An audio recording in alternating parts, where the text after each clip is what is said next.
Following on the success of Stingray, Thunderbirds, UFO and Fable XL5, we present the new Jerry and the Cold series, Stratford 1999. See lots of very realistic models and explosions in very realistic surroundings, with very realistic acting at a very realistic Pinewood Studios. See endless repeats 5 years later, as the gallant director tries vainly to get his money back on the series. See millions of viewers switch off their sets every time it comes on. All this and more, or less, in the new Kiddies Adventure series, Stratford 1999, direct from ATV, next on BBC Two. After having suffered terribly from 8 years of enemy occupation during the war last week, the Channel Islands still found enough strength to give the Queen and Prince Philip a really jubilant welcome, in this the couple's third Jubilee year this month. Here we see the royal couple being deported from Sark on their way to make history in the Red Lion. Tough like Hitler, Britannia still rules the airwaves. These Channel Islanders really know on which side of the coin their bread's buttered, and if you play with fire, you should expect to get your fingers burned. And that goes for you too, Mr. Stalin. The RAF are wise to your game as well. Hello and hi fans, this is action-packed reporter Ted Sprocket with an action-packed programme. But first you've got to listen to me. I'm out and about on the 5:15 Glasgow to London train, waiting to meet all the interesting people on the train. Now my spies tell me that also travelling on this train is that well-known teenage heartthrob, Jock McHoots, lead singer with the Bent City Danglers, and I think he's in here. Hello there, Jock. It is Jock and not a cat, isn't it? Before we start this interview, Ted, don't mention what you always ask, because my manager's told me not to say that we're all done at Bath. Hey, how did you get that information out of me? You must be really clever. I know. Tell us, and both your fans, Jock, what's it like being a dangler? Well, it's good. It's a good laugh at times. We played a trick on Sandy last week. We loosened a string on his banjo, so it played out of tune. Now for the funny part. We didn't tell him which one. Yes, little things please little minds. Tell me, Jock, are all the danglers as thick as you seem? Oh, aye. I've got to go now and practice my reading. Oh, reading music? No, words. It's in this book here. I see. Nursery Rhymes for Beginners. Very good. Well now, Jock, thank you for giving me some of your valuable time. On second thoughts, just thanks. My next port of call is the bar, as I need a drink or two, or three after that. Double scotch, please. Well, look who's in the bar, viewers. It's that well-known and famous... Oh, it's alright, it's not him, it's a chair. Oh, never mind. I'm now standing in the cab with the engine driver, Mr. Stanley Higgins. Hello there, Stan. Hello, you from the BBC then, mate? No, I'm freelance, and by the way, I ask the questions. Oh, do you? You're doing it again! Oh, am I? Stop it! As I was saying, I'm freelance. Oh, I see. Oh, yes. It only means I work for myself and not that. Stan, I believe you're a member of NALGO. That's correct, yeah. The National Association of Lovable Goldfish Orientators. And you do this in your spare time? Of course I bloody do. I mean, you can't orientate pretty little goldfish when it work, can you? Look, I ask the questions. You also drive this train. Yeah, that's true. I do, however, imagine that I'm flying the Starship Enterprise. Don't I, Mr. Spock? This is Mr. Spock, alias George, my fireman. Hello there, son. Do you enjoy your work, George? No, I don't. I can't stand it. I imagine I'm an airline pilot, don't I, Mandy? This is Mandy, my... Buckingham Palace today declared that a newspaper report from earlier this week was quite untrue. Her Majesty the Queen has never been intoxicated, and she and Prince Philip take no interest whatsoever in camels. A spokesman later said that damage to the public bar of the Red Lion was put at £3,000. Ticket, please. Hell, I must have lost it in the struggle. It must still be in my trouser pocket. I've heard that one before. That's £20 fare then, sir. But I'm Ted Sprocket, ace reporter. I don't care, mate, if you're Erwin Rommel. All passengers got to pay the correct fare. Look, I don't want to use violence. Well, actually, I do. But the stewardess has got it. It's in my trousers. Oh, I see. A pervert, eh? Drops his trousers at the first chance, eh? I see. I know your little game. Who's a bloody pervert? She attacked me. Is this what you're looking for, officer? Yeah, that's it, miss. And this is what I'm looking for. Teddy! You want to keep an eye on him, miss? He's a bit of a wide boy. Oh, even better.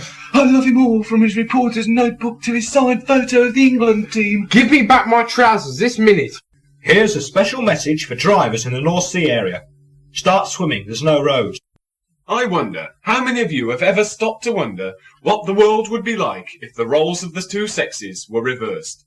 Well, we sent our roving hand, and in it our roving Mike, down to a Midlands disco to find out. Albert, don't look round whenever you do. Don't look round, I said. There are 3 girls over there, by the bar, eyeing us up. Oh God, Brian, they're still looking. I think they must fancy us or something. Don't turn round, Albert. Look, I want to see who's eyeing me up. Don't turn round or they'll know we know. Well, I'm going to. Oh, are they big girls? What'll we do if they come over, Brian? What'll we do? Don't panic. You seem to think that all girls are only interested in making us unmarried fathers. There are some nice girls around, you know. Yeah, they do look quite nice, don't they? At least they're not Hell's Angels like that awful Stonewall Jeffries and their motorcycle gang. These girls look quite nice. I don't care what you say. My dad's warned me about them. He says that girls are only interested in you for one thing. No, not all girls. No, not all girls are like your sister, Al. I don't care. I still haven't forgotten the time that Wren followed me home. And you know what sailors are like. You can't tell me she was only after directions at 10 o'clock at night. Oh, stop moaning. This could be our lucky night if we played our cards right. And if we don't play them right, my dad says... Oh, shut up about your dad. Hey, they're coming over. Now don't forget, don't make it too easy. We don't want to make them think we're that kind of boy. Well, I dare say you can guess the rest of what happens. Yes, that's right. They all live happily ever after in Solihull. Want something really different for the kids this year? Want something that'll keep them out from under your feet? Why not give them a real electric chair to play with? Only £3.95 from Palatoy. The scene is a typical family reunion, and various members of the family are sitting around, bored to tears, all of them wishing they were doing something else other than their duty, like watching the telly, for instance. How are you all then? All right, eh? Yeah, all right, you know, mustn't grumble. Yeah, fine, thanks. Yeah, okay. Good, great. How are you then? Oh, fine, thanks, fine. How are you? You okay? Yeah, I'm fine, thanks. Oh, good. How's your car? Going all right then? Yeah, fine, thanks. How's yours? Yeah, fine, you know, never any better. Can't grumble. I'll make a pot of tea, I think. Good idea. Yeah, great. Super. Lovely. How's your work then? All right? Yeah, fine, thanks. You know, bit boring, you know. How about you? Yeah, it's okay, you know. Yeah, fine, thanks. Good. How's yours, okay? Yeah, fine, thank you. You know, can't grumble, mustn't really, no. I'll go make a cup of tea. Yeah, fine, great. We haven't got any tea. Coffee okay? Yeah, fine, great. And it goes on like this all day in our family. Yours too? Doesn't surprise me. Most families are like this, except, of course, the royal family. Oh, is one well, I trust? Yes, mother-in-law. One is fine, thank you. Oh, good. How is one's work? Fine, thank you, fine. Oh, good. How is yours? Oh, I'm leaving the army now. I'm going to be a farmer instead, you know. Yes, one had heard. Super. How is one's grandson? Fine. Super. How is one's work? And it goes along like that all day. Unless, of course, you're the Wilkins family from EC3. Cool, bloody hell, stand the crows, how are you then, eh? Fine, you know, bit brassic lint, you know, bit short. Yeah, I know. How's the bleeding kids then? Fine, never better, you know. Now you may well ask, where is all this leading us to? And the short answer is nowhere. And this is where you at home come in. This year, we at the Institute want you, the ordinary man in the street, to spare a thought for us unemployed here at the Department of Health and Social Security, as you journey off to your Hogmanay celebrations, and again as you stagger 4 miles home, peed out of your tiny little minds. We cannot stress enough the dangers that too much mass alcoholism can cause.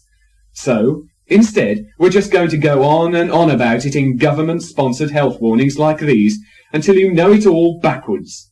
And because this is a government-sponsored health warning, now here's a word from our sponsor. If you do suffer this new year, you must fill out Form PB16 immediately and post it off to your local tax office.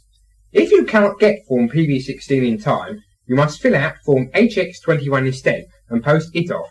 This will give you access to Form BF6, which may, in turn, when correctly filled out and signed in your best handwriting, entitle you to an application form, which will enable you to apply for a release form for Form PB16, which must be returned immediately to your local tax office, except on Thursdays when you must use Form HYC/FA, which will entitle you to a further application form for Social Security. Meanwhile, 2 weeks later, at a secret police task force assembly point on the Evesham Road. Can